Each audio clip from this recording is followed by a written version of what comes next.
Hello, you are listening to the Audio Information Network of Colorado. Thank you so much for joining us for our interview program, Conversations with Rosanna. Today in our studios, we have the visit of Nancy Steinfurth, and she has come to talk to us about Liver Health Connection. Welcome. Thank you very much. It is a pleasure to have you, and thank you so much for coming to our studios. I wanted to ask you, what's your passion? Because I'm looking into the wonderful things that you have done, and there's something for sure that moves you into working so hard. I have a real affinity to helping people that just aren't getting treated fairly. It really, really hits at my core, I think in part because I grew up in a blue-collar household in Ohio and just knew the struggles of unions and knew the struggles of other people that were without power. And so to see people not get what they should be getting, it motivates me to move mountains, to do anything I can to change that.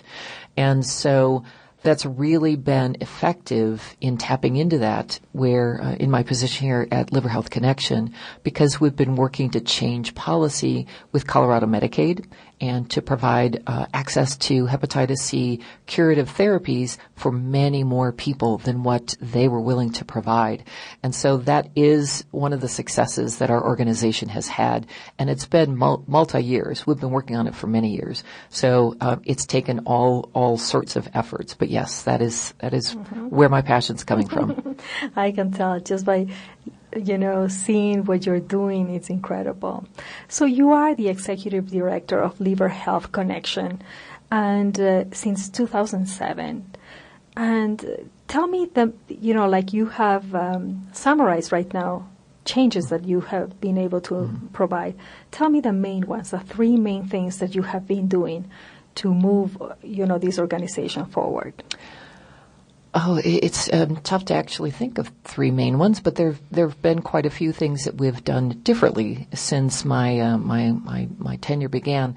We are now testing people at a much larger scale, and so the test kits approved by the FDA changed so that it is considered a rapid test. We can give someone results in 20 minutes, and so we went from testing a couple hundred people to over 2,100 people in a year. And so it's a scale up to a proportion that we didn't think that we would be able to do. And that meant then we had to find contractors to help us because I have a small staff. But this isn't something, because it does have a lot of technical and medical parts to it that we need to be able to explain to people. So we needed to hire contractors. So in a sense, I've been helping to grow the economy because we've hired these people to help us at testing events. And so we went from maybe 20 testing events in a year to over 100. And we'll do small testing events, large testing events. I think the most we've done in any given day might have been 105, but we'll go to events that we might test 3. But they're always targeted populations, so we're always going after either a baby boomer or veterans or any minority of any minority are disproportionately affected by hepatitis C. People who may have been on long-term hemodialysis, they have risk factors. People that have had blood transfusions, plasma, tissue donations before 1992, they have a higher proportion of risk compared to people that got those same products after 1992. And that's because they weren't accurately testing the blood supply until 92. And so hepatitis C was a possibility of being transmitted in those healthcare settings. Now, it's difficult to determine how many, but it is a possibility. And so you always have to start asking the 100 questions. All right, did you do this? How about this? Were you given Rogam when you gave birth to your child because they had a different Rh factor? Well, Rogam it's a brand name of a blood product that had hepatitis C in it. Not all the time, but some of the time. And so there you are. That's a risk factor. So you may have no other risk factors, but that's something that we have to to go through. And so baby boomers are the largest number, and it's because they hit on all of those things that I mentioned. Perhaps injecting drug use, maybe snorting drugs and sharing equipment that goes along with it. Perhaps they're a Vietnam veteran. They had an in-the-field transfusion. Maybe it's someone who got a tattoo and it wasn't in a safe environment. Oddly enough, there are tattoo parties, and there are people that are tattooing in their household, and so you don't know where that equipment has been, and do they know how to handle it properly. There are people who have been emergency firefighters or emergency technicians and police and fire who didn't use universal precautions until perhaps the mid-'80s, and so those people came in contact with blood. Well, if you have a cut in your hand, in your skin, it goes in. You can have a transmission that way. So you don't think about those things until you start hearing, oh, this is a way, here's another way, here's a third, fourth, fifth way. And then you start to realize why there are at least 3.2 million people in the U.S. with hepatitis C right now, according to the CDC. Most of them are baby boomers, in fact, 70%, and most are unaware that they have the virus, regardless of age. What are the symptoms? Well, the symptoms are you may feel like you have the flu. You may be tired, maybe profoundly tired. You may have achy joints, and those are the main symptoms. There are others, so your stool might change color. You may become jaundiced, but not necessarily. And there are many people that go for decades without knowing that they have it because they don't have any symptoms that are discernible just for hepatitis C. Because profound tiredness. If you have kids or you're taking care of a parent and you have a full-time job, you're probably pretty tired anyway. And so they're confused with other things and other diseases. And so, how do you get tested?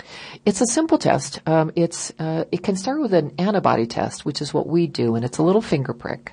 And you can get results in 20 minutes. And what that's telling you is that at some point your body came in contact with the virus and your immune system developed antibodies. If that comes back positive, then you get an RNA test, which is a blood draw.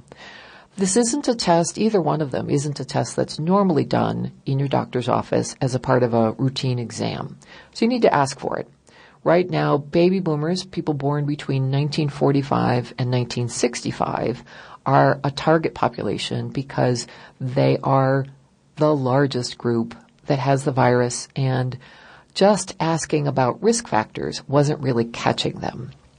And so that test is provided for free, I should say at no charge to the patient, if they're a baby boomer. If you're not a baby boomer, but you have a risk factor, like you may have someone in your household with hepatitis C, that would be considered a risk factor. And so the test would then be covered by your insurance. So you can get it that way if you have commercial insurance. You can get it from many partners of Liver Health Connections. So, for example, there are many county public health offices in Colorado that will offer the test for free. And you would need to have certain risk factors. So Boulder County Public Health would do it for free. So would Mesa County Public Health, Pueblo County, El Paso County. So there are ways to get that test if you have certain risk factors.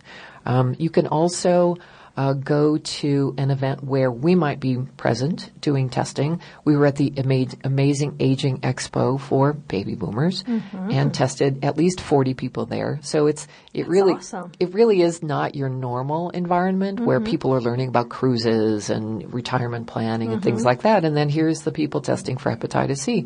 But because we're trying to find baby boomers, well, it's kind of you go where they are. Yeah, super intelligent to go to those events. And we test through 9 health fairs. So this past year, we tested at 12 of their health fairs, and we're hoping to expand that this next year. But also, most of the people that go to those events, I should say, are baby boomers or older. And so they see the value of the low-cost screenings, and we're no cost at all, and so we're a bonus. And so there are many places. They can always go to our website or call our office to find out What's a a future. good phone number? It is, yeah, I knew you were going to ask me that, and I don't know it off the top of my head, so I'm going to flip here. It's okay. I think I have it here. Excellent. She does. It is 800-522-4372, and I should have known that because years ago we put it as Hep C is the last four digits, so I should have been able to come up with that. But is there a website that people can go? It is. It is liverhealthconnection.org. Easy. Tell me something. I think it's important for the people that are listening to us to know the difference between hepatitis A, hepatitis C, and hepatitis B. I'm thinking there's a 3. Well, there's actually more than that. My understanding is that they've discovered different strains of hepatitis all the way up through G. The most common in the United States is A, B, and C. A is always acute. It always goes away, although it might not be very pleasant for about 3 weeks. It is something that you may get from ingesting fecal matter. For example, if you go to a restaurant and someone who either picked the food or prepared the food didn't wash their hands adequately, it's possible to get it from that transmission route. There is a vaccine, so you always want to get a vaccine for something like that. That way you don't have to worry about it in the future. You just never know. Hepatitis B is a virus it can be acute. It can also be chronic, means it continues forever. It's also vaccine preventable, however. So if someone doesn't have a vaccine, and I'm a baby boomer, I didn't get vaccinated when I was a child because they didn't have it then. And it wasn't something that I thought about getting until I took this position and went, oh, I should do that. That's kind of an important message. If I'm advocating for other people, I better do it myself. So people can go and get the vaccine? Oh, absolutely. Yep, you can ask for that in your primary care doctor's office. It should be something that should like be no shingles, question. for example, Right. Absolutely. that everybody says you must get it because otherwise that illness is really, it can take you away from work for 2 or 3 weeks. Well, that's supposed to be really painful. To have a shingles outbreak. I've known many people that have just said how awful they felt. So getting a vaccine to prevent a disease seems to me just a smarter route than to experience the disease and learn the lesson afterward. So hepatitis B vaccination, there are 3 shots, and they're given over a 6-month period. Each one provides more of the protection. So if you only manage to have the first and second, you're at about 75% of the protection from the vaccine. And then the third one would be 100%. So sometimes people forget, I need to go back. Since it is 6 months long and things, you get busy. So there is treatment for hepatitis B, but there is no cure. So that is a big distinction there. However, some people's autoimmune system are able to fight off the disease on its own so that they will be cured without needing to ever think about it again. So it's considered you clear it from your system is the terminology. And it's your own immune system is strong enough rather than needing an intervention. You always, though, have antibodies because it means you were exposed to it, your body fought it off, and here is that protection still in place to ward it off if you come in contact with it again. Hepatitis C is a viral infection, and up until just recently, it was considered a chronic condition with treatment and sometimes a cure. But now we have a cure for up to 99% of people that go through the treatment. It's amazing. Amazing. Awesome. And I know there's a lot of controversy over pharmaceuticals, but this is the time where I get to say, this is cool, and these guys did it. Now, of course, they priced it really high, but that's a different matter. And, unfortunately. So it is important since you're talking about price and treatment. Yes. How long does it take and around how much money? Right. The old treatment used to be 11 months long, and it involved injecting yourself weekly with pegylated interferon and taking a pill of ribavirin. And I believe it was a daily pill. I'm forgetting now. That changed in 2011. Oh, and the cure rate was only 40%. If you managed to hang in there for all 11 months, it was a tough treatment. In 2011, two different treatments were approved by the FDA that increased the cure rate to between 70 and 75%, but they added a new drug, one of two different brands, to that other two regimens, so it made it harder because the side effects were tougher, but you had a greater chance. So, if you could hang in there for that. Things changed dramatically in November of 2013, and they continue to change even now, when new treatments were approved by the FDA that cleared the virus in 12 weeks. Symptoms were almost negligible. Fatigue was the biggest one, and most people with Hep C already have fatigue, so that's really not, it's not adding anything. Almost no return of the disease. So at that point, it was about 90%. That's breaking ground. Yes, absolutely. And so it continues to keep getting better. So different manufacturers have come in the next couple of years with new treatments, working in the same way, but just higher percentage. We're almost at 100%. And so treatment length could be as short as 8 weeks, might be as long as 24 if someone has cirrhosis. So there's all sorts of diagnostic things that go into play on this. But 12 weeks is about standard with almost no side effects, almost no problems. It may be 1 pill a day or it may be up to 4 pills a day. It's based on the treatment regimen that's prescribed for you. And it's amazing. It is just amazing. I think it's extremely important for us to just, repeat again the phone number so that whoever is listening to us can get a hold of you. 800 number, 800-522-4372 is the helpline. And you can always also send, look for the website, liverhealthconnection.org. Nancy, it is incredible the knowledge that you have, and for me, as a baby boomer, I am going to go to the doctor, and the first thing I'm going to request is, this test. Why? Because I have had, blood transmissions. I had, a few surgeries here and there. I have the liver babies. I have been exposed. So it will be wonderful for me to just double check. It's not going to hurt me. And then on top, there's vaccines, and even a cure. Right. It is amazing what we've been able to do with modern medicine, but I did want to get back to the price, and this is actually a difficult issue overall, not just for comprehension, but it's just painful to see this all come into play. So, in our business environment, the pharmaceutical company gets to set the price that they want to charge for their drug. And so that's called the wholesale acquisition cost. And Gilead started it at $84,000 for 12 weeks, which quickly they calculated that's $1,000 a pill. Yes, indeed. So it started off very expensive. They raised the ceiling because the previous treatments were cheaper. But they decided this new class of drugs, because they're so amazing, we're going to go higher. And they wanted all the other pharmaceutical companies doing research behind them to follow suit.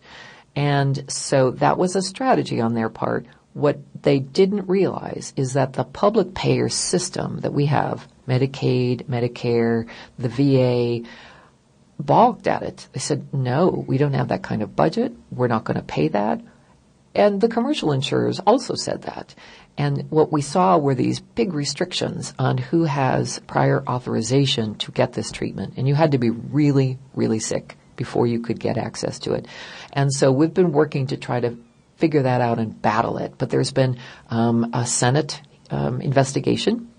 Took 18 months, and basically it came to be seen that really there was no other reason than the corporation wanted to charge that much for having it priced that high. The benefit, though, of our system is that the competition has been driving the price down.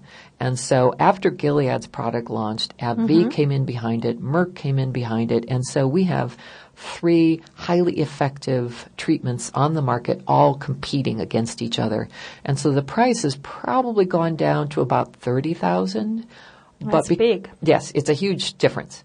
But because of the confidentiality of negotiations, we don't really know exactly how much the pharmaceutical company and any particular payer is paying for it.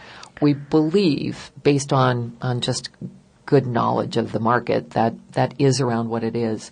So that's for the commercial. And the public payers, however, have been still slow to respond, which is why in I think it was September of 2016, the ACLU of Colorado decided to sue Colorado Medicaid for discrimination because they were not allowing all people with hepatitis C access to this curative therapy.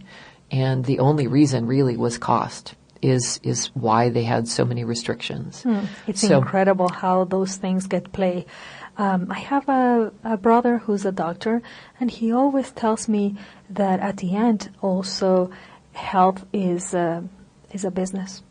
It is a business, and absolutely. It is extremely sad because, it should be different. Mm-hmm. So going back to Liver Health Connection, what's your mission and who do you serve?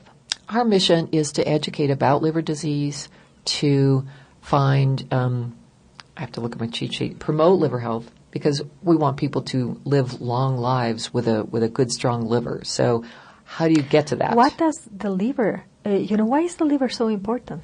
What's the function?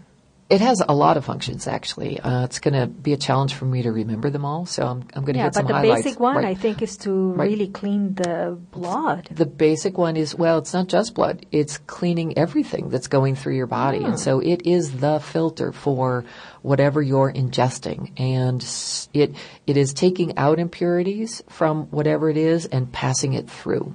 It's breaking things down. It's storing fat. It's creating cholesterol, good cholesterol. It is processing sugars, and so there are many, many functions. So it's liver. Really like a preventative organism. Like inside your body, you need to have a healthy liver in order to have a good health. Yes, so absolutely. It should be like an obligation. Right. From these pharmaceuticals to really provide the service that they need to provide. We would love that. That's a tough one to get to happen. And now what's going to happen with health, around Colorado nowadays? Well, today we already know what has happened with the election, and also we are facing what's going to happen with the health in general, in Colorado. So I'm just wondering how your organization is going to move forward helping people, providing your services. We have a variety of ways that we raise funds. We get grants from the state health department to do particular programs. And so that's helpful in finding really, really difficult to reach audiences. You have shown already that you have done an amazing job, and I am pretty sure that you will continue, providing an amazing service to the people that really need. It is a pleasure to have the opportunity to interview you. Is there something else that you would like to add before we have to say bye to our listeners? I would like to say, please think about getting involved with Liver Health Connection in whatever way. So if it's encouraging a friend to get tested or to call and ask us a question about a transmission, perhaps you thought of something that you might have come in contact with blood, and so you want to know more. We are happy to answer all those questions, and if we can't answer them, we will find the resources and get back to you. So it's a one-stop shop in terms of the knowledge that we have and our linkage to care. So we can find the resources to either be able to pay for treatment. There are 3 national foundations that will cover the co-insurance component of someone's access to care. So if you're faced with a bill of $6,000 for the treatment, we know of foundations that will help you be able to pay for that. So that is wonderful. It's one of those exciting things that we're able to share. It's like, oh yes, we want to help you. Let us help you. Yeah, so that's a wonderful thing. So I hope that people heard what you said and they contact you if they are in need. Once again, you are listening to the Audio Information Network of Colorado. Thank you so much for listening to Conversations with Rosanna. Thank you, Nancy, for coming. It has been my pleasure. Thank you. Thank you.